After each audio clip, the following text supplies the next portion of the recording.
أشهد أن لا إله إلا الله وحده لا شريك له وأشهد أن محمدا عبده ورسوله أما بعد فأعوذ بالله من الشيطان الرجيم بسم الله الرحمن الرحيم أمن يجيب المضطر إذا دعاه ويكشف السوء ويجعلكم خلفاء الأرض أإله مع الله قليلا ما تذكرون۔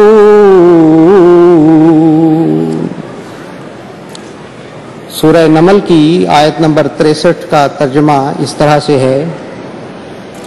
یا پھر وہ کون ہے جو بے قرار کی دعا قبول کرتا ہے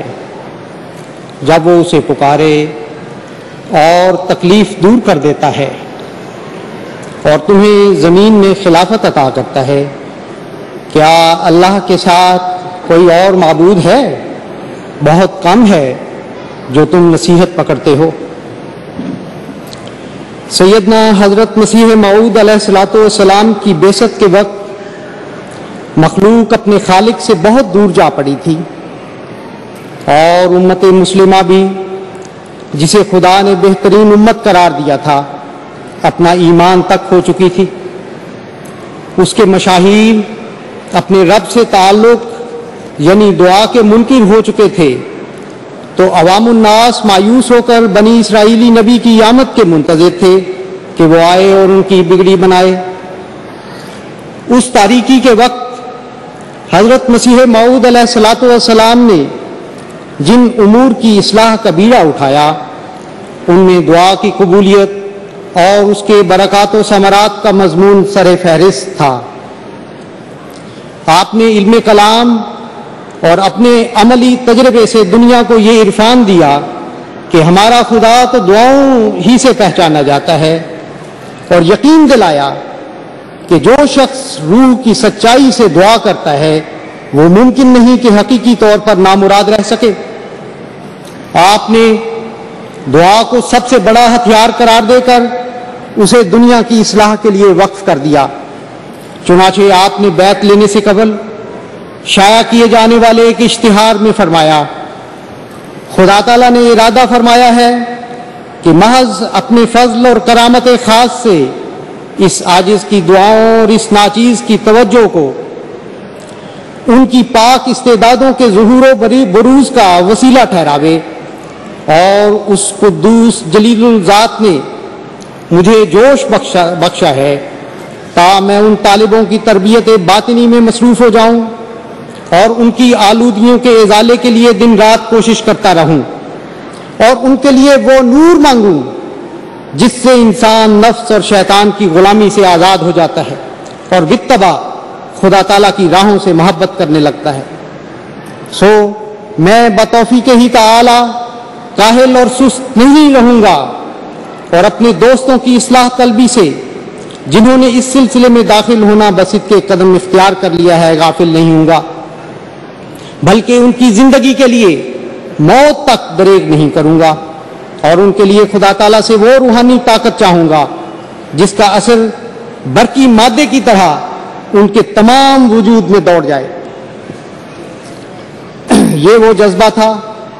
جسے لے کر حضرت مسیح موعود علیہ الصلوۃ والسلام نے اسلام کی نشت ثانیہ کے سفر کا آغاز کیا، اور تمام عمر دعا کے اسی آسمانی ہتھیار سے کام لیتے ہوئے ایک طرف غیروں کے مقابلے پر اسلام کی حقانیت اور اپنے آقا صلی اللہ علیہ وسلم کی صداقت ثابت کرنے میں مصروف رہے، تو دوسری طرف اپنوں کی اصلاح و تربیت اور ان کے ایمانوں کی مضبوطی کا عظیم کام بھی اسی دعا کے ذریعے سر انجام دیا، یہاں تک کہ دعا کا مضمون آپ کی جماعت میں راسخ ہو کر اس کے رگ و ریشے میں رچ بس گیا۔ آپ نے اپنے بعد نظام خلافت کے قیام کی خوشخبری دیتے ہوئے جو نصیحت اور وصیت فرمائی وہ بھی یہی تھی کہ تم خدا کی قدرت ثانی کے انتظار میں اکٹھے ہو کر دعا کرتے رہو، اور چاہیے کہ ہر ایک صالحین کی جماعت ہر ایک ملک میں اکٹھے ہو کر دعا میں لگے رہیں تا دوسری قدرت آسمان سے نازل ہو اور تمہیں دکھا دے کہ تمہارا خدا ایسا قادر خدا ہے۔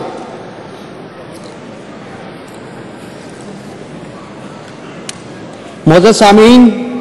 سورہ نمل کی مذکورہ بالا آیت کے مضمون کے عین مطابق بے قراری کے عالم میں مانگی گئی ان دعاؤں کے نتیجے میں صالحین کی جماعت کو ملنے والی خلافت کی نعمت عظمیٰ حضور علیہ السلام کے مشن کا ہی تسلسل ہے۔ یہی وجہ ہے کہ آپ کا جذبہ اور کیفیت دعا آپ کے خلفاء کی زندگیوں میں بھی اسی طرح نظر آتی ہے، اور وہ بھی مجسم دعا بن کر بندگان خدا کی ہمدردی اور تربیت باطنی میں دن رات مصروف نظر آتے ہیں، اور اپنے احباب کے لیے وہ نور مانگتے ہیں جس سے انسان نفس اور شیطان کی غلامی سے آزاد ہو جاتا ہے۔ ان کی یہ دعائیں بارگاہ الہی میں غیر معمولی طور پر قبولیت کا درجہ پا کر ان کے خلافت حقہ پر فائز ہونے کا نشان بھی بنتی ہیں، جیسا کہ سیدنا حضرت مسیح موعود علیہ الصلوۃ والسلام فرماتے ہیں، یاد رہے کہ خدا کے بندوں کی مقبولیت پہچاننے کے لیے دعا کا قبول ہونا بھی ایک بڑا نشان ہوتا ہے، بلکہ استجابت دعا کی مانند اور کوئی بھی نشان نہیں، کیونکہ استجابت دعا سے ثابت ہوتا ہے کہ ایک بندے کو جناب الہی میں قدر اور عزت ہے، بنسبت دوسروں کے کثرت سے ان کی دعائیں قبول ہوتی ہیں، اور کوئی استجابت دعا کے مرتبے میں ان کا مقابلہ نہیں کر سکتا۔ حضرت مصلح موعود رضی اللہ تعالیٰ عنہ نے یہی مضمون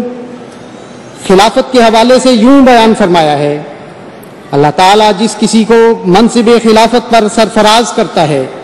تو اس کی دعاؤں کی قبولیت بڑھا دیتا ہے، کیونکہ اگر اس کی دعائیں قبول نہ ہوں تو پھر اس کے اپنے انتخاب کی ہتک ہوتی ہے۔ اس مضمون کی روشنی میں تاریخ احمدیت کا مطالعہ کیا جائے تو ابتدا سے ہی قبولیت دعا کے عظیم الشان نظارے نظر آتے ہیں۔ حضرت مسیح موعود علیہ الصلوۃ والسلام کی حیات طیبہ اور آپ کے بعد خلفائے سلسلہ کی 100 سالہ تاریخ قبولیت دعا کے واقعات سے بھری پڑی، اور آج ہر احمدی گھرانہ جو خلافت سے سچی محبت، اطاعت، اخلاص اور وفا کا تعلق رکھتا ہے،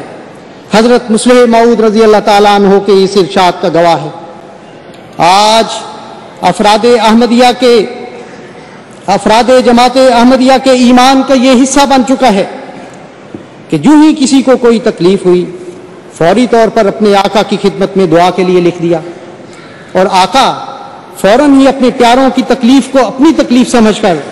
اللہ کے حضور سجدہ ریز ہو گئے، جس پر اللہ نے ہمیشہ پیار کی نظر ڈالی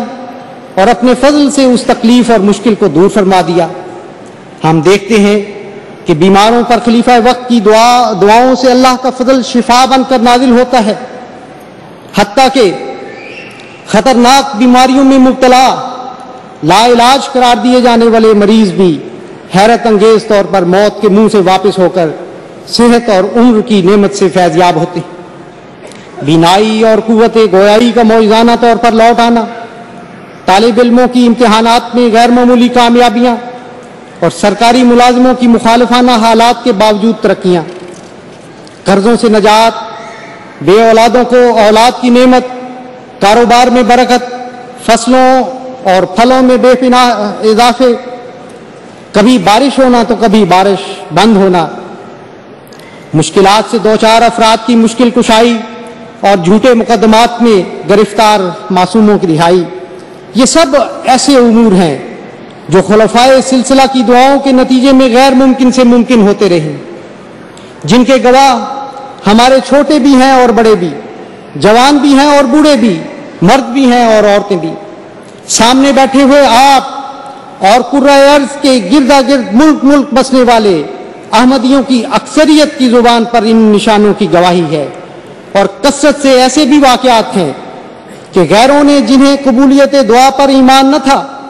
تجربے کے طور پر دعاؤں کے لیے لکھا اور پھر قبولیت دعا کے نظارے دیکھے۔